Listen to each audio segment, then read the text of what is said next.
Hello, my name is Emmy DeGrappa.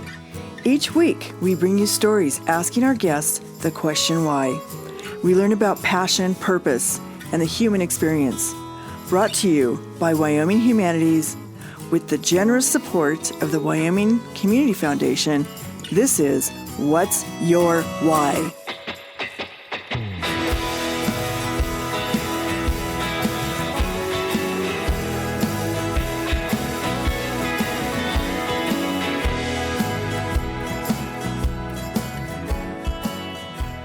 Today, we are talking to Anne MacKinnon. Anne MacKinnon is a water law scholar. She lives in Casper. She is a former editor-in-chief of the Casper Star-Tribune and served from 2003 through 2010 on the Wyoming Water Development Commission. She recently wrote a book titled Public Waters: Lessons from Wyoming for the American West. Welcome, Anne. Thank you. Nice to be here. The first thing I want to learn about you, because you have a really interesting and diverse background when I was reading your bio. What was your journey to Wyoming? I grew up starting in my high school years in Kentucky, and after college, I ended up working in the coal country in Kentucky. I was freelancing for a little newspaper, and I was working for a little nonprofit that was doing research into coal lawsuits, coal cases before the Kentucky Supreme Court. And in the course of all that, I ended up meeting some retired miners whom I interviewed, and they talked about how I was quite interested in the history of coal. I had worked on that for part of the newspaper in Louisville, and the history of the United Mine Workers, which were a very important union who was dominant in the coal mines in the East. And these retired miners said, the industry is moving west. This is in about 1975. The industry is moving west. It's going to kill the union. You got to go find out. And I had also been reading, there's a wonderful writer named Harry Caudle, who was a lawyer in Eastern Kentucky who wrote some wonderful histories about coal mining in Eastern Kentucky. So I'd read those because they're quite famous in that part of the country.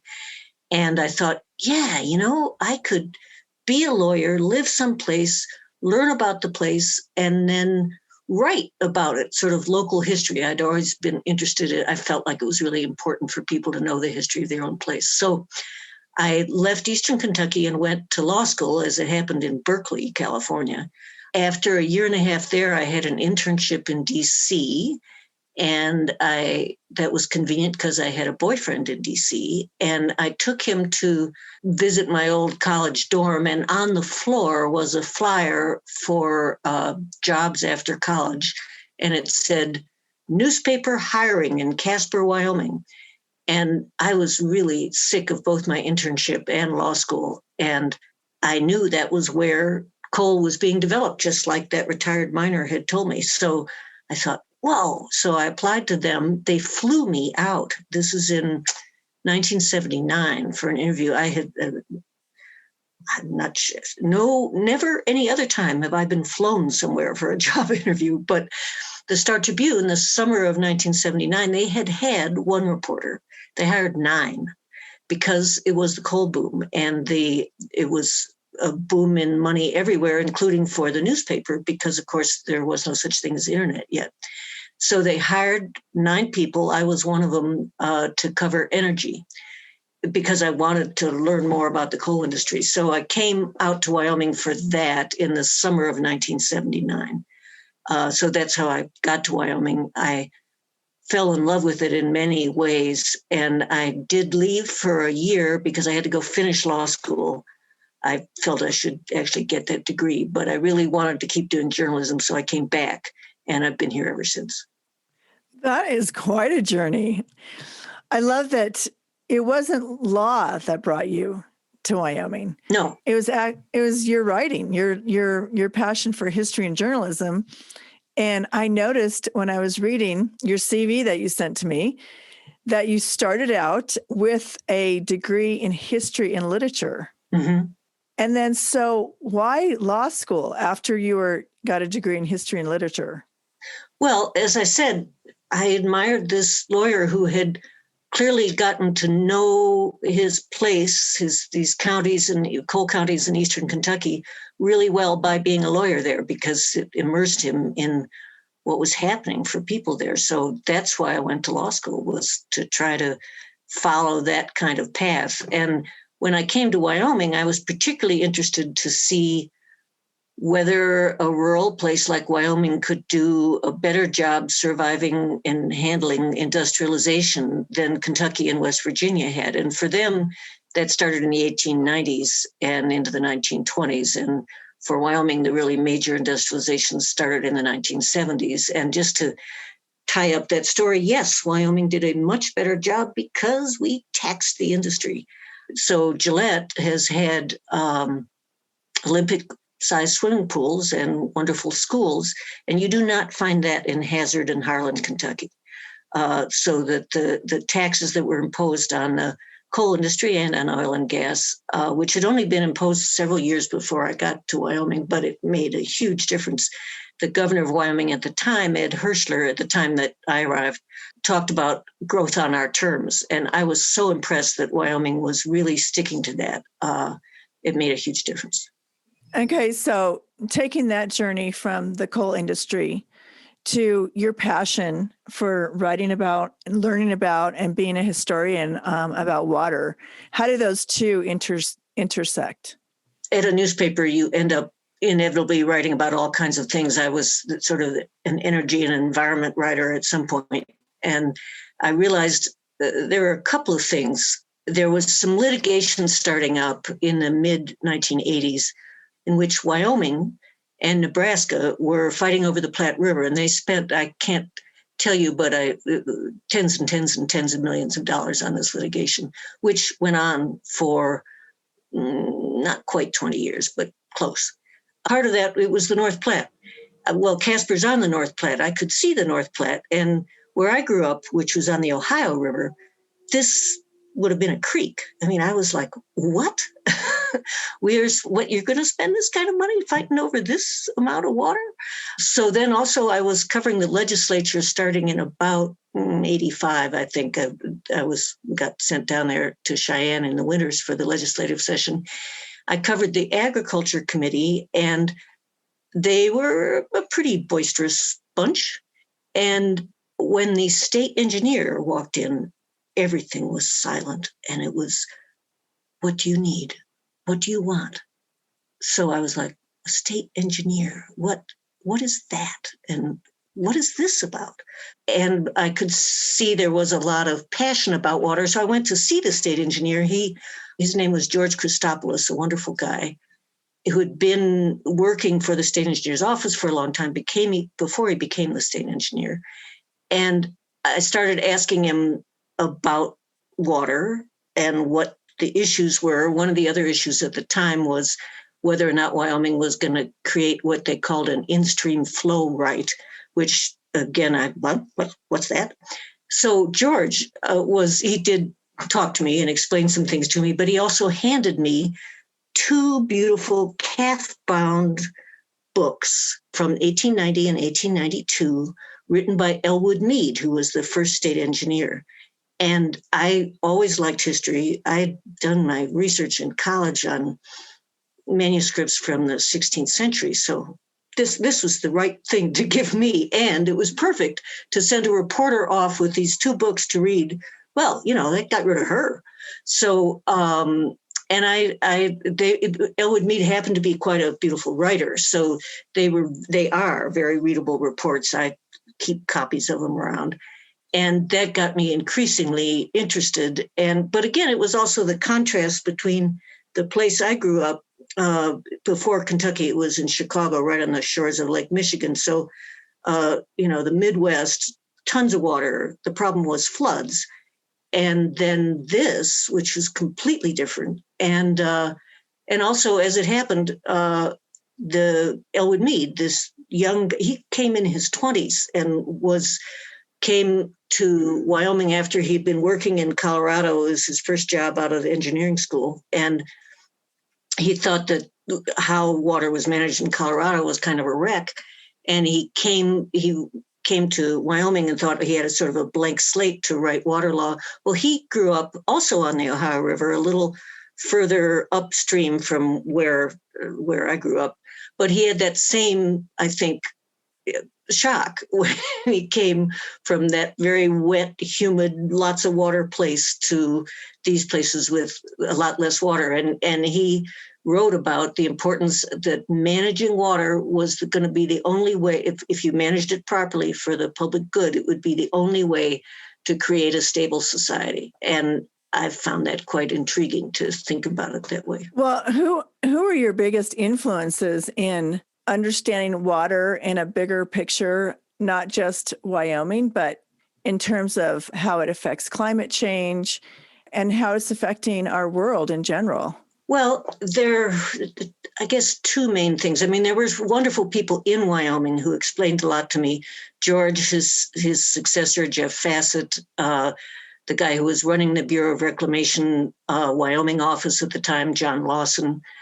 Also, the University of Colorado Law School, at the time was called the Natural Resources Law Center, put on wonderful conferences about Western water law every summer. So I started going to those.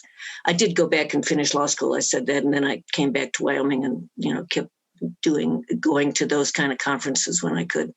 But also there was, as I did some reading, I ran into some writing about irrigation internationally written by Elinor Ostrom, who wrote quite a famous book called Governing the Commons. And it was about very long-standing irrigation systems in Indonesia and Nepal, all over the place. And what she wrote about was how water, you can think of it as what economists call a common pool resource, which means it's a kind of resource that it's very hard to keep people from accessing and using, but when they do, they diminish it. So that is true of surface water and groundwater. It's also true of forests. It's true of grazing lands.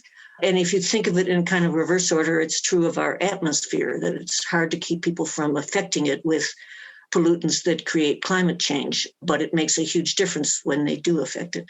So what she was writing about is how people have over the 4 centuries been able to manage those kind of resources as a group of people who set up their own rules. And those rules are not about private property or about government ownership. It's about they owning and running it as a commons. And that's a shorthand way to think about it, to refer to it. So I admired her writing. And one winter at a family gathering at Christmas, an old friend of our family was there, and who was an economist in DC, I think. And I was telling him, gosh, I feel like I'm interested in this water stuff, but I want to understand a sort of larger structure. And he said, well, have you read Elinor Ostrom? And I said, well, yeah. And he said, well, you should go study with her. And I said, oh, yeah, right, sure. Yeah, I have, a 9-year-old son, and I live in Casper, Wyoming. And he said, yeah, but she teaches in Indiana. I assumed that she was in Sweden or someplace. And he said, well, she has this wonderful thing in Indiana. So I ended up in the long run, where she was at Indiana University is only about 2.5 hours away from where I grew up in Louisville. By that time, my mother was widowed, living in Louisville. And so I was able to go back for a semester and study with her. She became the first woman to win the Nobel Prize in economics. I believe that was in 2009 or 2011. I studied with her in 2005. And and then the people I met through her, who were European scholars, gave me the kind of perspective that I could think about the structure of, okay, what kind of governance is this? What do we have in Wyoming? Is this a commons management? No, it's not really that. What is it purely private property, which people often say, this is my water right, it's my private property. The courts often say that too. But if you look at what kind of rights people have over it, it's not private property in the sense that you would think of that you own land.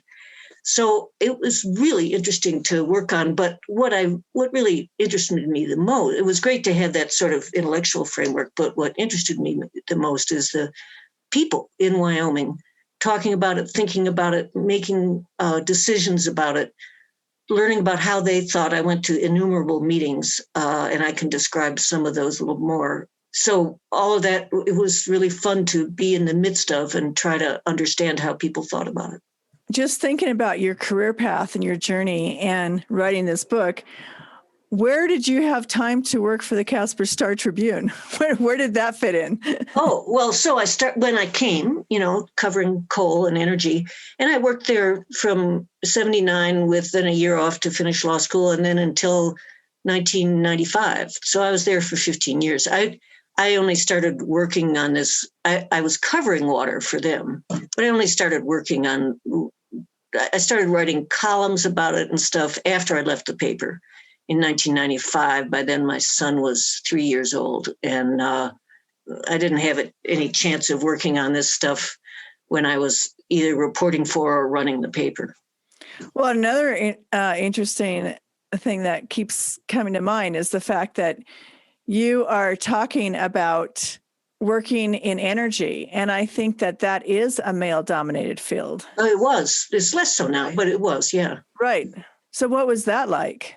It was fascinating. The people were very nice. It was an interesting time. I got here in 79. I was back in 81, and the oil prices fell in 82. So there was a lot to talk about. Some of the guys who were what were called independent oil men in Casper, who were also very significant in the state legislature, they were kind of in their prime. These are guys that maybe showed up soon after World War II and were working for major companies. And then the major companies tried to move them. These would be geologists or landmen or whatever, tried to move them because major companies usually do that. Let's go to Dallas. And they were kind of like, no, I think I'm going to stay here. And so they worked as independents. And in the legislature, they were pretty significant forces who were saying, for the good of Wyoming, here's how we need to treat this industry.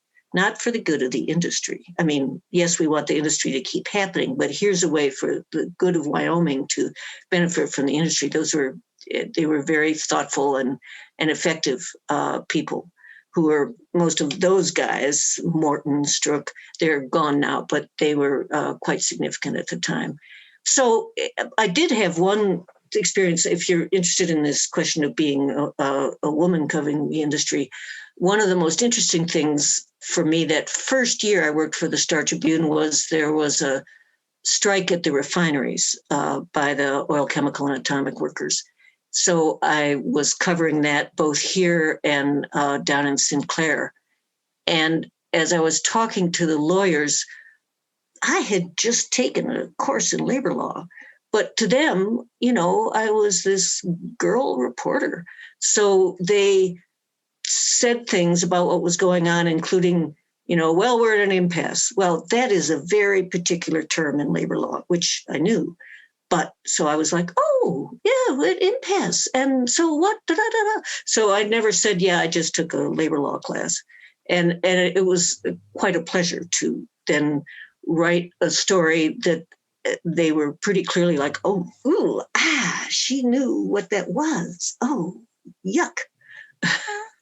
Well, good for you. And moving on from there, because I think that you've, as a editor at the Casper Star, I'm sure that it was very interesting for you during those times to just see the boom and bust cycle of Wyoming. Yeah. I mean, it was a different form of the same thing I knew about from coal history in Kentucky and West Virginia. And so, yeah, I mean, there were definitely years when the state budget was rescued by somebody dying without a major millionaire dying without a will. But the state had also created in the 70s the Permanent Mineral Trust Fund and other accounts that severance tax money went into. And those are important, quite important now. So, yeah, watching that, and I've seen a few too many efforts to say, oh, we need to diversify with, again, not thinking about changing the tax structure. Oh, interesting. Tell me more about your book, because why do you think people should read this? What is unique about it? What is the lesson that is from Wyoming for the American West? Well, there are two important things about it. I'll start with particularly for Wyoming people. So I found, as I interviewed people about water and listened at meetings, that people tend to believe, people in Wyoming are very proud of their water law and Elwood Mead's creation of it and so on. And it tends to be not exactly articulated, but implied that water law is pretty close to tablets from Moses, written in stone, and does not and should not change. And that is not true. Water law, like any kind of law, has to reflect the people and the changes in the society in which it operates. Water law in particular reflects how people think about this resource and relate to each other. And because water, unlike coal, moves, which is what made it more and more interesting to me in contrast to coal, it connects people who maybe don't really want to know each other, but they end up having to know each other. So because of all those things, water law has changed. Water law in Wyoming has changed and accommodated new developments since the 1890s. Here we are 130 years later. The state has changed, particularly actually with energy development. And now again, as energy development is fading. But the people need to understand that so that they can appreciate and participate in water law changing again, as it has. It's not like it changed once and then changed now again. It's been developing and changing over time, and that needs to keep happening. And when we're dealing with major issues like climate change, and for Wyoming, big economic change. In other places, there's huge population pressures that are also significant. That's a little less true here. But the water law is going to need to, and is starting, you can see it accommodating it, but people need to welcome and appreciate and contribute to that, rather than feel like, oh, that water law should never change because it is tablets handed down, and we can't allow change. So that was one important thing I wanted to get across. And I suspect water users in other states tend to feel the same way. Rural water users, I'm not talking about, municipal or industrial users. But rural water users are by far the majority they use the majority of water in Wyoming and in the entire American West. Some of those, of course, are big rural corporate farms, which is less true in Wyoming. But the other thing is that the title, Public Waters, that comes from something that Elwood Mead mentioned several times. I have a particular quote from him about it, in which he talks about, let me pause and get that quote, in which he says that he believes fully in the doctrine that public waters should remain a public property, and that to grant private perpetual rights is to sacrifice the welfare of future generations. So you don't often hear people talk about that because people really do have ended up thinking of their water rights as a private right. And that's understandable because they put a lot of blood, sweat, and tears into creating that right, digging the ditch, flattening out the surface of the land so that it is irrigable, all of that. And then maintaining it. But the idea of the book, the idea of Elwood Mead, and I think what you can see throughout in Wyoming Water over time, over this 130 years, is that there is always a sense that it is the public welfare that is involved, and the public has a major role through the state as a representative of the public. The public has a major role in managing water, so that if you think about, and the way lawyers often think about property right or rights to a resource, you can have the right to access it, you can have the right to use it, you can have the right to manage the use of it, when, what season, blah, blah, blah. You can have the right to exclude others from it, and you can have the right to transfer it. They'd call it alienation. You can transfer it to somebody else. Well, that's pretty much true of land. If you own land, there are a few zoning restrictions. Sometimes Wyoming doesn't go in for a lot of those, but you have all those rights as the owner. But water, typically the person who has a Wyoming water right has the right to access and to use. And depending on the place and the era and the sort of overall situation, has some management powers, definitely doesn't have the power to exclude. Only the state can decide who is allowed to have a water right, and also decide who will have their water right extinguished. And the state also decides whether and how water rights can be transferred.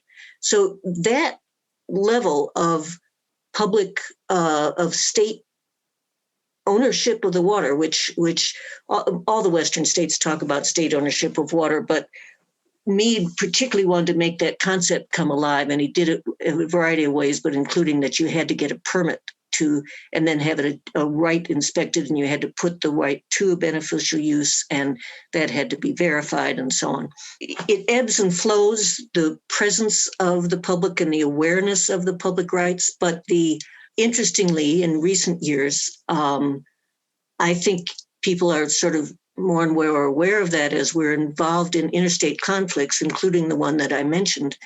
The state is the effective negotiator for Wyoming water users on the claims of Nebraska or of states downriver on the Colorado River. And the state ends up, in the Nebraska case, modifying somewhat how water rights will be managed in Wyoming.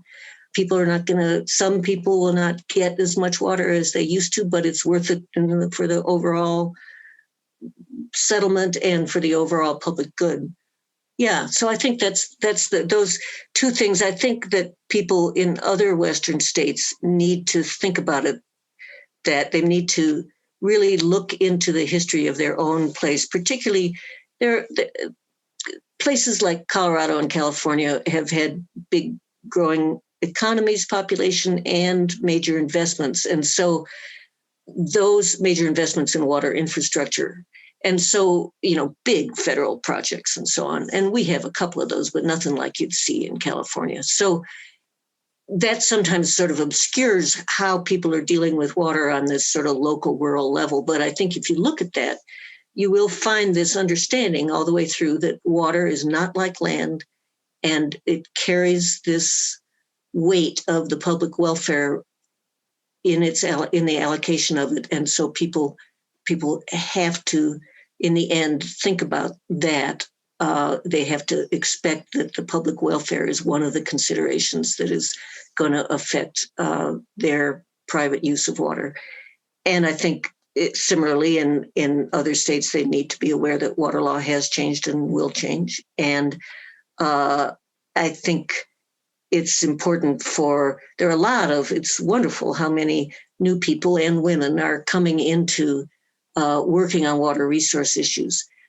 But you need to understand the history of local societies' rules about water to be able to even think about how it might adapt to change and new challenges.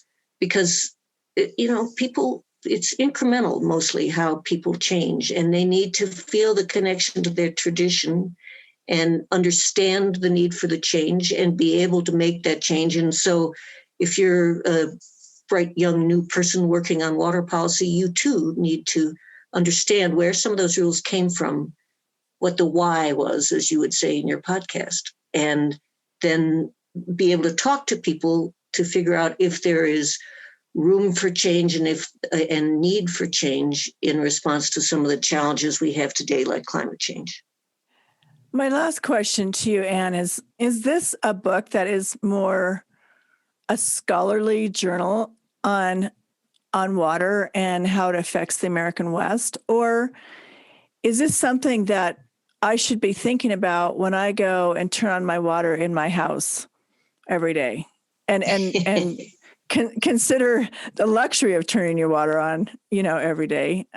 So how are people relating to your book? I mean, is it something that is scholarly where people who really are digging in and learning about water law are going to understand? Or is a layperson who is just really not educated in it the way you are going to relate to it?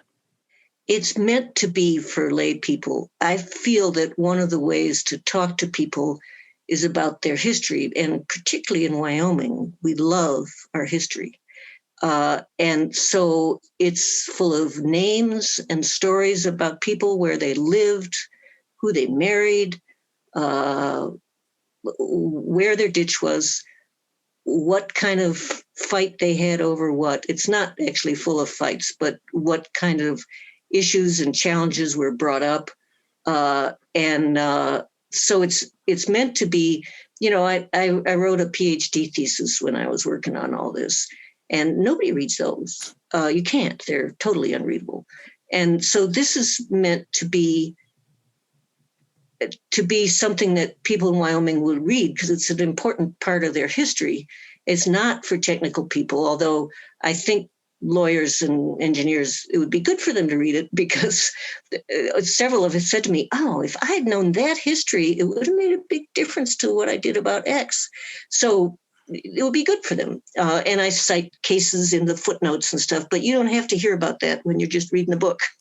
And it's meant for, I hope people will enjoy it. And I've had people say, oh, boy, this is really readable. And I also sent it off to friends who live in the East Coast and the West Coast and the South, who have no interest in water issues or Wyoming. And they were like, oh, this is kind of fun to read. So that's what I was hoping for. I hope that will prove to be the case. Okay. I'm really happy to hear that.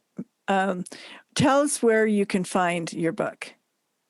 Well, some bookstores. Now, I'm trying to send things off to books and libraries, bookstores and libraries. But the thing to do is to go to your local bookstore and say, well, you should stock this book, or at least order one for me. You can order it through the publisher, I have a website, AnneMacKinnonWriter.com. And it has on there a link so that you can buy the book. But that's a direct link to the publisher. You can buy it from the publisher, but they charge, I think it's $7 just to ship it. So if you ask your bookstore to get it, there will be a little shipping charge, but nothing like that. And it'll also mean that maybe others will see it on the shelf in your bookstore or in your library. On that same website, www.AnneMacKinnonWriter.com, I have links to talks and book discussions, most of which have already happened. A couple of book discussions are still coming up. One Thursday, the 20th, and one June 3rd. And the idea is you read a few chapters and you can catch up. I have experts talking about people who were involved in one way or another in the issues that are in the chapters we're reading. And it tells you on the website which chapters go with which event. And there's recordings of it, so you can catch up with them if you want to. Oh, that's good to know. Well, thank you so much for your time, Anne. Oh, thank you. It was really a pleasure to meet you and to talk about this. Thank you. Thank you.